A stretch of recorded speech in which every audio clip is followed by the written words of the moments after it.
Oi, gente, tudo bom com vocês? Como vocês estão? Tudo certo? Então tá bom. Mais uma resenha esportiva aqui pela TV Santa Maria, né? Pra gente falar de futebol, de esportes. Afinal de contas, como a gente vem trazendo e repetindo, mesmo que ainda aqui em Santa Maria não esteja rolando a bola, a gente vai tentar trazer informações para vocês sobre tudo, né? E como aqui não está acontecendo da bola rolar, e aqui quando a gente fala é divisão de acesso, o que voltou e voltou com tudo, né? Foi o Campeonato Gaúcho, foi o Gauchão, que tem a sua final programada aí para o final do mês de agosto. Grêmio e Caxias, quer dizer, primeiro Caxias e Grêmio, Grêmio e Caxias, 2 jogos que também foi muito discutido, mas principalmente a gente percebeu nesse processo todo as dificuldades para a realização das rodadas do Campeonato Gaúcho na sua volta. A questão de estádio, os testes, o protocolo de segurança, os treinos. E não foi nada fácil, né? A gente percebeu isso no decorrer da competição e é um problema, e foi um problema, né? Principalmente para a Federação Gaúcha de Futebol, para organizar tudo isso. A federação liberou, o prefeito não liberava. Aí não dava para fazer os treinos. Em Porto Alegre deu aquela confusão. O prefeito liberava os treinos, mas não liberava os jogos. Até que a grande preocupação era o Clássico Grenal, onde ia ser o Clássico Grenal. E então ficou definido, né, foi liberado pelo prefeito de Porto Alegre, o Nelson Marquesa Júnior, deixou que o Clássico fosse realizado na cidade de Porto Alegre. E é sobre o Clássico também que a gente quer falar hoje aqui no Resenha Esportiva, porque a gente sabe que todos estávamos com muita saudade, seja gremista, seja colorado, seja de uma forma diferente, um clássico sem torcida, um clássico que a gente, né, viu que não pôde ter aglomerações para o cuidado, né, não teve aquele churrasco que a gente estava acostumado, né, o pessoal saindo na rua, na Presidente aqui em Santa Maria. Não, né? Foi tudo um pouco diferente, mas mesmo assim, clássico é clássico. E quem venceu esse clássico foi o Grêmio, né? 2-0. E aqui no programa Resenha a gente vai repercutir para vocês, trazer para vocês reviverem de novo os gols do Grêmio na vitória em cima do Internacional no Clássico Grenal. Gols de Maicon e Isaac, que deu a vitória ao tricolor, e com a vitória o Grêmio para a final do Campeonato Gaúcho.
Os 2 gols do Grêmio, né? As imagens aí da Grêmio TV aqui pra gente no nosso Resenha Esportiva. Os 2 gols que deram então a classificação do Grêmio para a final do Campeonato Gaúcho. 2 jogos, o primeiro lá em Caxias, Caxias e Grêmio, e a grande final na Arena do Grêmio, Grêmio e Caxias na final do Gauchão.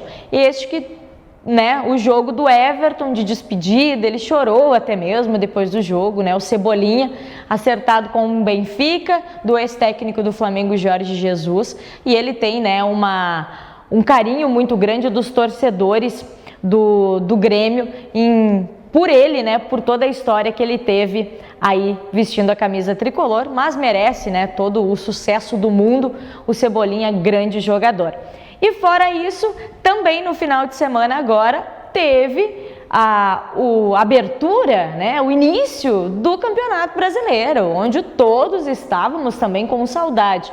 É a bola que está aos poucos voltando a rolar aqui no Brasil, né? Claro que tudo sem torcida, dentro dos protocolos e tudo mais. E a dupla Grenal entrou em campo neste final de semana. No sábado entrou primeiro o Internacional, que acabou vencendo o Curitiba, jogando fora de casa, venceu por 1-0 com o gol dele, que ainda não fez gol no Grenal.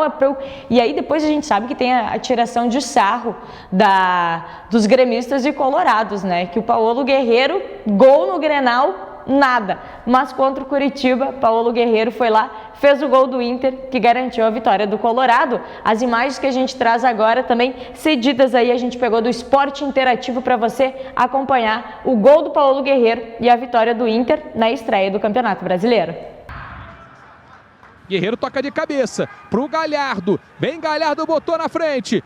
Tocou para trás pro Guerreiro! Gol!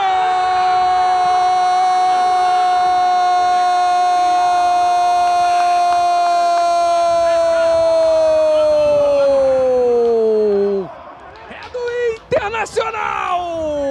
Paulo Guerreiro! Abre o placar aos 27 minutos do primeiro tempo. Ele estava lá no pivô, escorou de cabeça pro Galhardo. O Galhardo devolveu pro Guerreiro, de pé canhoto no contrapé do Wilson. E festejou o Paulo Guerreiro no seu gol aí na estreia do Brasileirão, que é muito importante, né? Estrear com vitória. O Grêmio entrou em campo no domingo contra o Fluminense e também acabou vencendo por 1-0, gol de Diego Souza, dando a vitória ao Grêmio na estreia do Brasileirão. Vamos conferir esse gol com as imagens da Grêmio TV.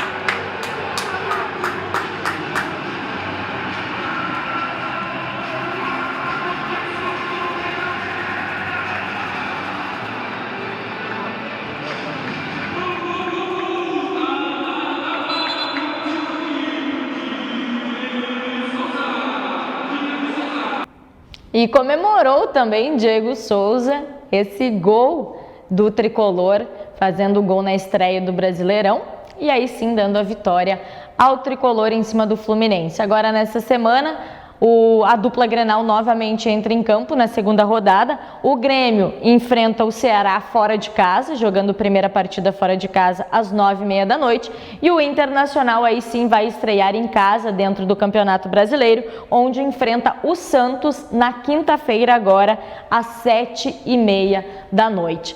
E vendo o Campeonato Brasileiro voltando, a gente ainda fica, né, na expectativa do retorno, não do retorno, mas de como vai ser o futebol dentro propriamente falando, do interior, né? Do interior gaúcho, onde a gente percebe uma grande preocupação e ainda alguns detalhes a serem feitos sobre como será, de que forma será e se será o segundo semestre do futebol do interior aqui do estado. E isso a gente vem falando de divisão de acesso, de terceirona gaúcha, de categorias de base.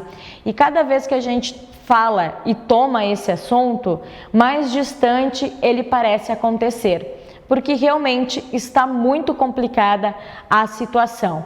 O Grêmio, o Inter, Caxias, Juventude, esses grandes clubes, né, do Rio Grande do Sul, A federação conseguiu fazer com que as rodadas acontecessem, né? Agora, obviamente, quem não está aí no Campeonato Brasileiro, na Série A, né, do Brasileirão, vem se preparando aí, Série B, Série C, Série D, mas tem calendário ainda. 1, 2, 3 jogos, mas tem calendário.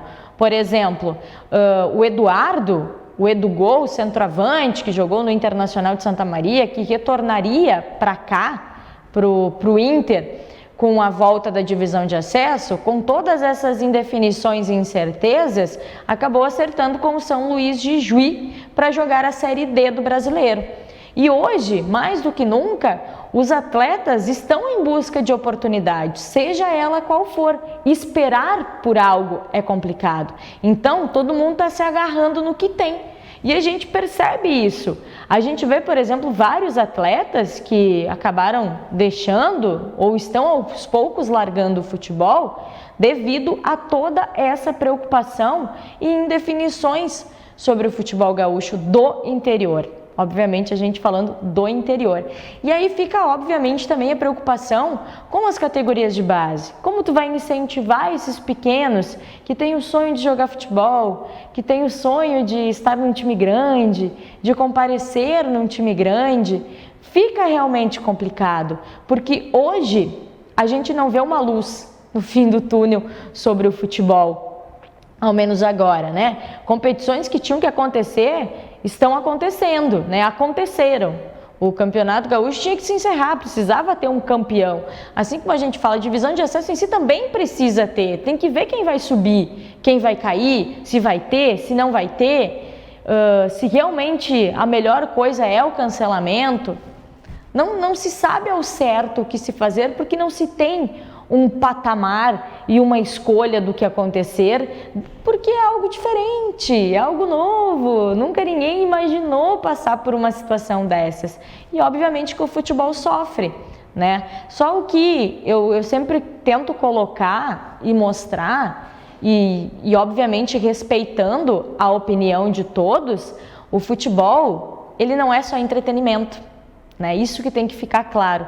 Por isso que merece sim uma atenção, principalmente os clubes do interior, onde já é complicado, já é difícil numa situação normal, imagina numa situação atípica disso.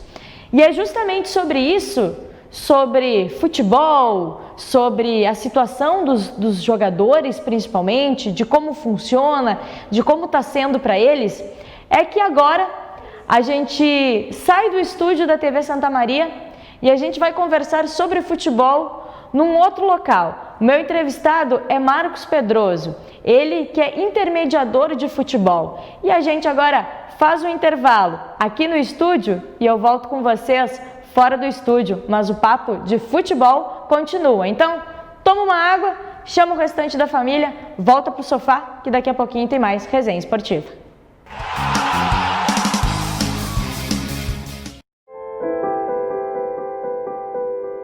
Na vida, você tem muitas escolhas. Qual caminho seguir? Qual escola estudar? Qual profissão atuar? Em quem confiar? É por isso que a Casa Maria agradece por ser uma de suas escolhas. Casa Maria, amparo assistencial a pessoas em tratamento oncológico. Uma conversa pode transformar uma vida. Por isso, compartilhe conosco aquilo que você não divide com mais ninguém. O CVV está com um número novo. Ligue 188. A ligação é gratuita de qualquer localidade do estado. Atendimento 24 horas. Disque 188 e converse com um de nossos voluntários.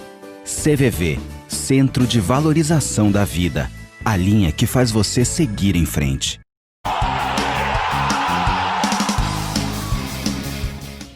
Então, hoje a gente veio num lugar diferente, a gente está aqui no Cerrito, em Santa Maria, para a gente conversar um pouquinho, sair um pouco do estúdio, né? Mas mesmo assim, para a gente continuar falando de futebol. Pois é, isso porque ainda segue muitas indefinições e a gente sabe que o futebol mudou bastante desde que começou, né, a pandemia da Covid-19 aqui no Brasil e também no Rio Grande do Sul. Tudo está diferente. tudo não está do jeito que a gente está acostumado. E para bater um papo e a gente falar do futebol e principalmente de todas as mudanças e das dificuldades enfrentadas não só pelos clubes, mas principalmente pelos atletas que passam por essa dificuldade sem ter um clube, sem ter uma definição. A gente convidou aqui no programa Resenha Esportiva da TV Santa Maria, fora do estúdio, Marcos Pedroso, ele que entende de futebol, ele que sabe, ele que agencia também jogadores, tem uma participação em questão do futebol do interior, principalmente, e sabe da realidade que os atletas estão enfrentando nesse momento. Marquinhos, primeiramente, obrigado por ter aceito o nosso convite, por estar num lugar um pouquinho diferente, para a gente falar de futebol, aproveitar os dias bons aqui de Santa Maria, desse calorzinho no meio do inverno, para a gente falar um pouquinho, né, Marquinhos, grandes dificuldades dentro do futebol. Verdade, Maria, obrigado pelo convite. Primeiro momento, muito legal o lugar aqui, né? Estamos numa distância correta. Correta, né? Para ser bem o protocolo. Exatamente. Para poder estar sem máscara, porque chimarrão sem máscara. É verdade, não tem como. Realmente, Maria, é um momento de muita transição, né? De muita. A gente gosta muito de falar em transição no futebol, né? Mas também agora nessa situação da pandemia, ele também trouxe isso para dentro do esporte, né? Essa incerteza. E com isso muitas questões em pauta, né? Principalmente se volta campeonato, se começa campeonato, se termina campeonato, né? A gente viu agora o Gauchão aí com dificuldade enorme de começar. O calendário brasileiro mudou totalmente, né? Então, vamos lá dar um exemplo. Agora nós já estamos chegando no começo, primeira quinzena de agosto, já poderia estar no final da Série D, né? A Série D só vai começar em setembro. Então, para os jogadores também isso é uma insegurança, porque ainda tem muitos clubes ainda tentando negociar, né? Digo de uma competição, né? A Série B e A e C estão começando agora, mas esse mercado também é muito do interior, está com muita insegurança ainda nesse momento, né? Mas a gente trabalha nesse momento também a cabeça do atleta, porque tem muito atleta desempregado, podemos dizer assim, né? Não sabendo o que vai fazer, né? Porque o atleta também é um trabalhador que tem sua família, que tem os seus compromissos financeiros, e nesse momento tem que buscar algumas alternativas. E, no caso, é buscar outro emprego, né? E aí a gente pode daqui a pouco estar perdendo grandes jogadores ou jogadores com potencial para trabalhar numa outra alternativa, devido a essa grande incerteza. Pois é, Marquinhos, e tu trabalha, né, nessa intermediação, a gente pode dizer assim, né, o nome correto desse trabalho com os jogadores. Como foi para vocês, né, intermediadores, e para ti principalmente, que tem grandes atletas aí, nesse momento da pandemia, de recolocar o jogador no mercado principalmente? Uma coisa bem psicológica que a gente está usando, trabalhando, porque a gente entende o lado do clube também, entende toda a circunstância dos protocolos para montar um time para fazer um campeonato, e tudo isso nós deixa em momentos de fragilidade, modo de dizer, né? Porque o atleta e o clube precisam dessa sintonia, né? Sim. Tem que ter uma estrutura, né? Sim. A gente acha que o futebol, o jogador é só chegar lá e jogar dentro do campo. Não, tem uma estrutura de alojamento, que hoje em dia os protocolos estão sendo rígidos para isso, né? E devem ser também, devido a toda essa questão da pandemia. Tem a questão da viagem, né? Então tem voos, ou ônibus. Então são várias situações, alimentação, né? Que até isso os protocolos estão sendo rígidos em relação a restaurantes, essa parte toda. Então são questões bem complicadas e a gente tem que trabalhar tudo isso. Então a gente sabe que a Série D geralmente ela é só para te estar competindo, os jogadores estão ali para trabalhar por um valor mínimo, mas hoje em dia está sendo até pior. Os jogadores estão tendo que ir ou sendo convencidos aí praticamente ter graça pela alimentação e pela oportunidade. Então pensa bem, a gente trabalhar com um jogador de 28, 29 anos aí, ele tem que retroceder à categoria sub-15, né? Quando ele é 15 anos que ele não recebia. Sim.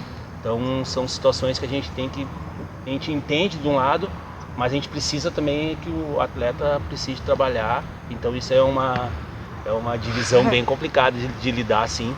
Digo na Série D, né? A gente está bem específico nisso, mas tem vários campeonatos aí que a gente está vendo aí que, vamos lá, divisão de acesso do Gauchão, né?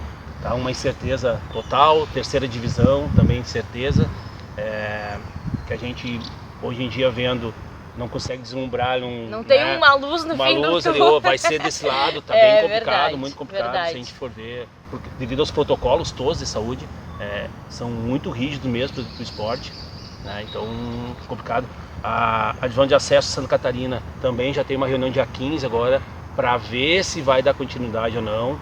Então, Santa Catarina também ocorreu várias questões de aumento do Covid. Paraná, ninguém escuta nada. Isso eu digo, são campeonatos que a gente trabalha ali, sim, que é um aqui, mercado, né? É um mercado do interior, né, que a gente fala, sim, né? Sim. E que sempre está aberto, porque tem a primeira divisão, a segunda e a terceira no segundo semestre. Então são mercados que às vezes os jogadores não têm a oportunidade de ir para a série C, D, B ou A e encaixam nesse perfil, né? E podem vir pelo menos para se manter e tentar conseguir alguma coisa melhor lá na frente. E para sair, Marquinhos, se tá difícil o mercado aqui, né? Para sair, eu digo sair exterior, que tem muitos jogadores aqui, a gente tem exemplo de vários, que saíram do Rio Grande do Sul, do Brasil, e conseguiram um clube. A gente falou com o Paulo Henrique no nosso programa, já lá em Malta, o Manolo, que tá na Arábia também. Então tem vários jogadores. Se tá difícil encaixar aqui, como é que vocês estão tentando e conseguindo ou não o encaixe desses jogadores também para fora do país? Tá uma situação bem complicada de mercado nesse sentido da Europa, né? A gente tem até outubro, né? O mercado europeu fica aberto até outubro, mas a dificuldade também do europeu, porque a imagem que ele tem do brasileiro hoje é de totalmente um país com 100 milhões de Covid, algo impressionante. Então eles estão com muito medo, receio, né? A gente pode ver aí no mercado brasileiro de alto nível, 1 ou 2, 3, no máximo 5 jogadores estão saindo agora nesse primeiro momento. Então essa é uma incerteza bem complicada de a gente poder ter.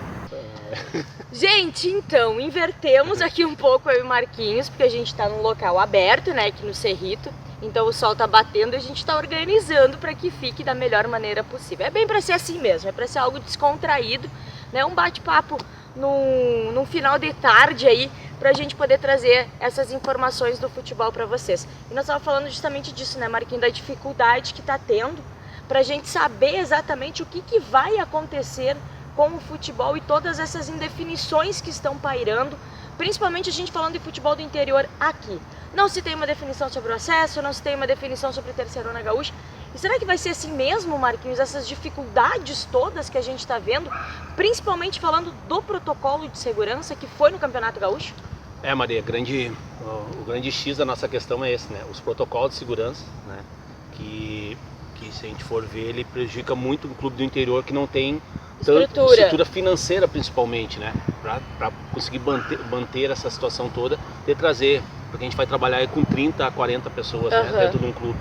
Então são riscos, né, muito grandes, mas que nós precisamos ter um jeito de dar uma solução, de conseguir alguma alternativa para poder continuar o campeonato, né? Porque senão, se a gente for ver, vai ficar aí 700 a 800 pessoas aí, famílias, né, desempregadas aí por um bom tempo, né? Sim, porque talvez a gente só tenha campeonato daqui em maio do ano que vem. Porque mudou todo o calendário, Mudou todo o calendário, né? O brasileiro, os campeonatos brasileiros vão até fevereiro, as férias vão ser em março, né? Sim. É obrigatório para um trabalhador. E aí, abril ou maio? A divisão de acesso provavelmente maio. O gauchão abril. E os jogadores que não conseguiram emprego até agora em alguma divisão do brasileiro, estão parados, né? Jogaram um mês no gauchão agora nessa volta da pandemia e não terão mais nenhum campeonato. Então são situações bem complicadas. E tem, né? como resolver isso, Marquinhos? É claro, a gente fala, mas teria uma solução para isso nesse momento que a gente está agora? É difícil ver algo, né? E essa foi a preocupação e o questionamento também de vários clubes do acesso. É que a gente comparar hoje, metade de agosto, vamos dizer que a gente está metade de agosto já, metade de agosto vê uma luz ou algo, uma projeção no momento que está a pandemia agora, né? A gente está ainda no inverno, né, Está Maria? no inverno, mesmo que a gente está meio calorzinho. Hoje está no agradável, inverno, né? Hoje mas tá semana que vem eu estava vendo ali, vai fazer 5, 6 graus de novo. Né? Então, são complicadores. A gente entende o lado da federação também, né? Com as preocupações, né? Porque eles são responsáveis, né? Eles que assinam os documentos. Mas aí eu entendo mais o lado do jogador, né? Que necessita disso. Exato, que é. Então, a gente tem que tentar achar alguma forma. A gente já sabe que não vai ter público nos estádios, né? Sim. Então, buscar alguma alternativa. No caso do interior, eu vejo que o torcedor pode ajudar, voltando ao campeonato, assinando a TV da federação, né? Que isso vai dar uma verba, um valor todo mês para os clubes. Isso pode ser como se fosse uma renda, né? Exatamente. Então isso é uma alternativa exatamente. que os clubes podem usar, né, para buscar isso. Mas o grande questão, vejo, essa questão dos protocolos, né? Porque o protocolo é muito exigente e se ele não ser alterado, não tem como ter competição. Mas há uma possibilidade, pode ser alterado. Claro, Ele pode ser alterado. É isso que esperamos, que os políticos nossos, né, os responsáveis por isso, consigam alterar isso, que o campeonato volte lá em outubro, né? Porque isso também traz uma esperança para o atleta. Claro, com certeza. Esse que é uma questão, o atleta precisa ter essa esperança, porque se ele não tiver essa esperança, ele vai ter que alterar o seu objetivo de vida e já antecipar a sua aposentadoria. E a gente está vendo, né, Marquinhos, vários atletas com esse pensamento que não estão dando conta de aguentar, porque muitos, a família depende, é o atleta que sustenta a família. Então, vamos falar no grosso modo, largando, pendurando as chuteiras e tentando buscar outra profissão. Sem dúvida, conheço vários, tu conhece também amigos nossos que já disseram, não vou mais, vou largar, vou porque ter que largar. Tô ganhando mais trabalhando agora aqui do que voltar a jogar futebol, que é a minha paixão, que é meu sonho, mas alguns têm essa estrutura que podem. Que aguentam mais um pouco, né? E outros que nem conseguem mais, né, Maria? Então já resolve, vou terminar mesmo. É triste, a gente for ver, é uma situação bem triste. E isso também vai ser uma situação que pode mudar nos próximos anos. A gente vai ver muito mais atletas mais jovens dentro das competições, com uma média mais baixa de idade, porque o atleta um pouco mais experiente não vai conseguir mais, né? Vai ter que fazer isso. E a gente entende. A gente entende, claro, porque se entende isso, né? É um ano de reciclagem, se a gente for ver, né? Em todo sentido. E frustra, Marquinho, frustra para quem trabalha com o futebol toda essa situação. E quando a gente fala isso, não se tem um responsável, eu sempre falo isso aqui, não tem um responsável, ninguém esperou que isso acontecesse, ninguém imaginou que ia vir uma pandemia desse tamanho para afetar tudo, não só o futebol, mas a vida de todo mundo. Mas não existe um responsável que poderia fazer algo a mais pelo futebol nesse momento? Eu acredito que sim, teríamos, eu acredito principalmente a CBF poderia ter, né? Ver um pouquinho mais os clubes daqui, né? Principalmente interior, entendeu? Eu sei que São Paulo, a gente sabe que São Paulo é um mercado maior, que tem financeiramente, né? A gente vê que eles têm um suporte maior, mas a CBF poderia ajudar, sem dúvida nenhuma, os clubes aí do interior, todos do interior, né? Porque agora tem vários campeonatos que iriam acontecer ou vão acontecer. Que vão voltar. Voltar agora. E um suporte financeiro, né, para os clubes, porque se a gente for ver o interior, como eu sempre falo, é um bando de louco trabalhando pelo futebol. Quem aguenta, né? Marquinhos, eu quero te agradecer, obviamente que eu quero que tu venha em outra oportunidade pra gente conversar ainda mais, não só do futebol, mas principalmente do futebol aqui de Santa Maria. Obrigada. Agradeço pela oportunidade, vamos lá bater uma bola, bater igual o Chiquinho bate falta. Aqui, ó. E, gente, então, você vai aproveitar, bater uma bolinha aqui. Não há muita técnica, nem tática, nem prática, mas ao menos pra gente se divertir um pouquinho nesse momento, onde a gente sabe que é bem complicado. A gente trouxe isso pra vocês no futebol, mas ao menos vamos tentar se divertir com tudo isso um pouquinho, né? Então, vocês não vão ver nenhuma qualidade, mas ao menos a gente vai brincar um pouquinho. Obrigada, gente! Beijo!